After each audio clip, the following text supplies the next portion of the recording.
Welcome to this episode of Ink It Up with Jessica TV.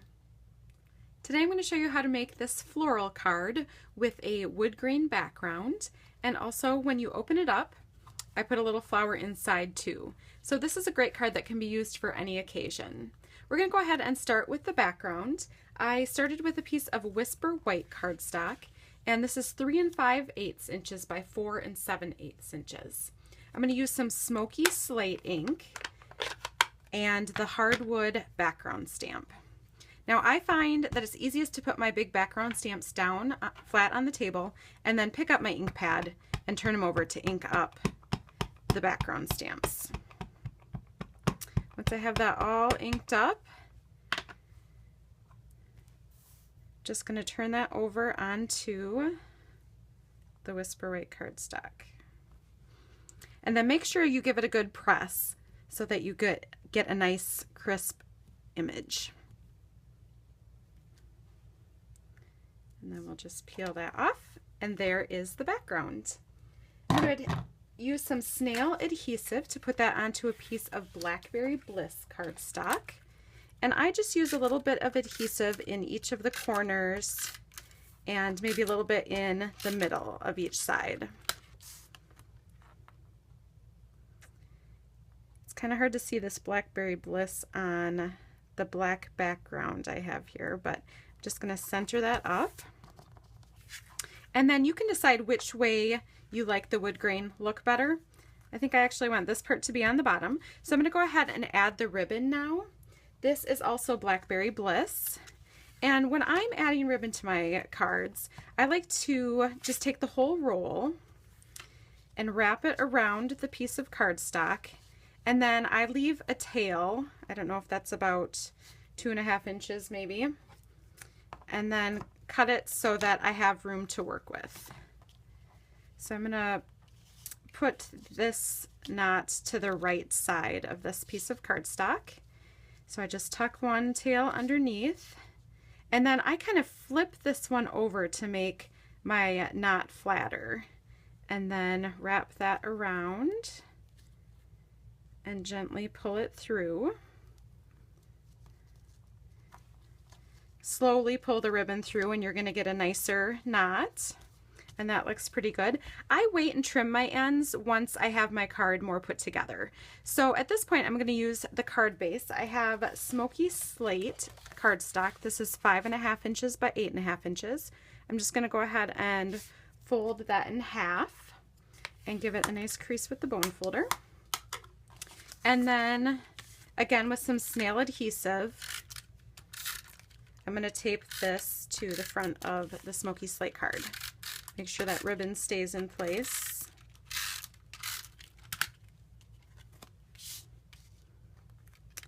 And center that right on the front of the card.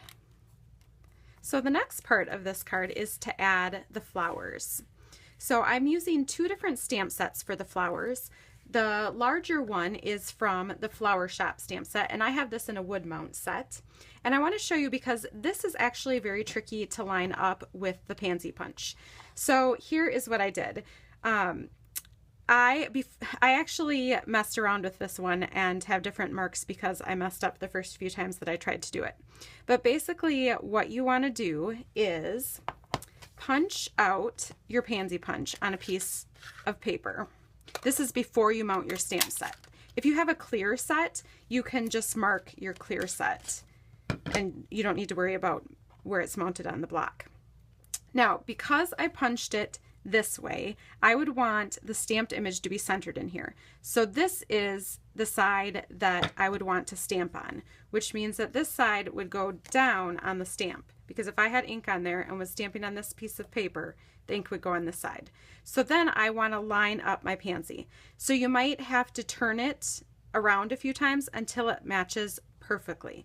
When it matches perfectly, you know that this side is the bottom and this side is the bottom of your flower. So I did this before, or you want to do it before you put it on the wood block. I did not at first, and I had to take it off. So before it's on the wood block, you're going to match this up and then turn it over, and then put the wood, peel off the backing of your stamp, put the wood block down so that it's straight across. I kind of messed this one up, but I did mark with a Sharpie the bottom of my stamp so that now I know that if I stamp this edge along the bottom of my cardstock, then I'll be able to easily slide in my punch and match up my flower. So I hope that that made sense, because now what I'm going to do is stamp a few of these flowers in the Blackberry Bliss so that we can mount them on the front and on the inside of our card.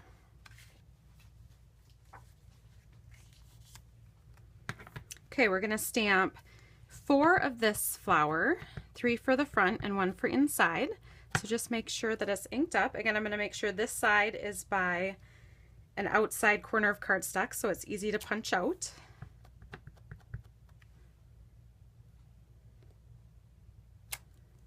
Now that I did not get a good image. That's why I usually turn my stamp over and take a look at it before I stamp it down on my paper. You get the best tips for when I mess up. So there's 2.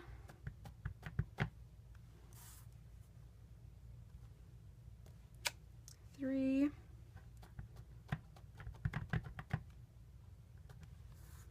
And we'll turn around here to go 4. Okay, so now I'm going to go ahead and punch those out. So I can just slide the pansy punch in and it's going to line up. And then again, I'll turn it. It's always easiest to stamp first and then punch, instead of trying to line up a stamped image on something that you already punched out.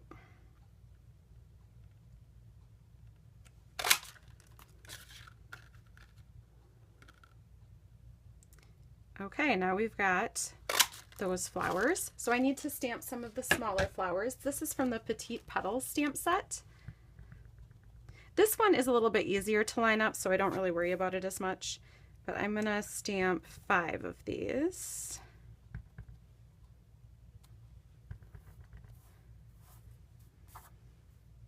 And I do know that on the punch, there's one petal that's straight up. So that's why I stamped it this way. I'm going to go ahead and take the Petite Petal punch and just punch these little flowers out.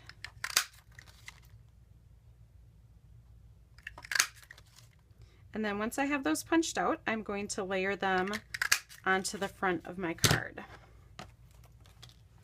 So before I start gluing any of these flowers down, I like to just arrange them where I think I'm going to want them. So I know I want one about here, then I'll tuck this one back here.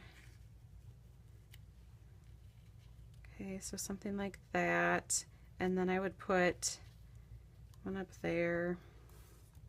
I always arrange it though before I start taping, because once you start taping, it's harder to move them. Okay, and then one down here, and then that last one's easy to put on top. So I'm going to go ahead and start by putting this one up on dimensionals. So I'm just going to add a couple Stampin' Dimensionals behind this one to make it pop up. And the reason I popped this one up is because it goes over the ribbon, and so it's hard to glue it down flat when it's popping up over the ribbon. Okay, so kind of tuck that one right about there. Then I'm going to do this one and add some, whoops, throwing around the snail. Throw some snail adhesive on the back so that it's flat.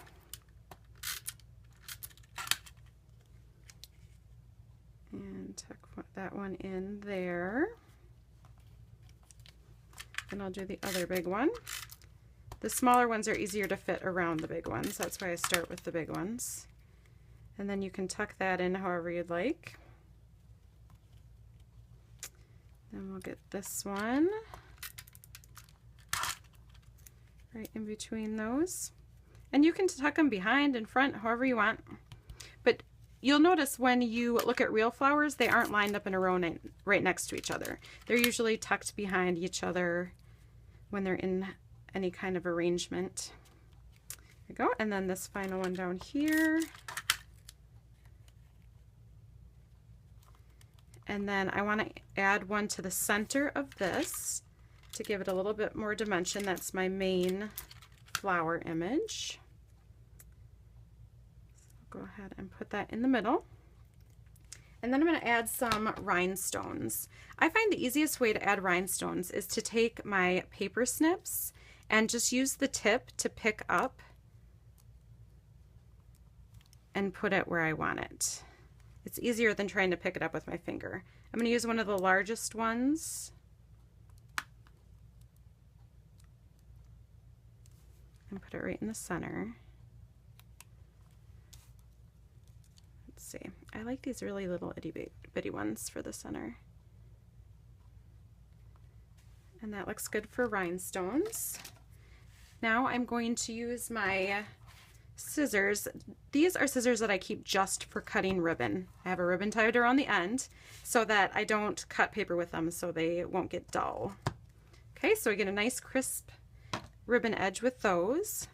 And then somewhere here I should have one more set of flowers. I'm going to put a little snail to layer these together.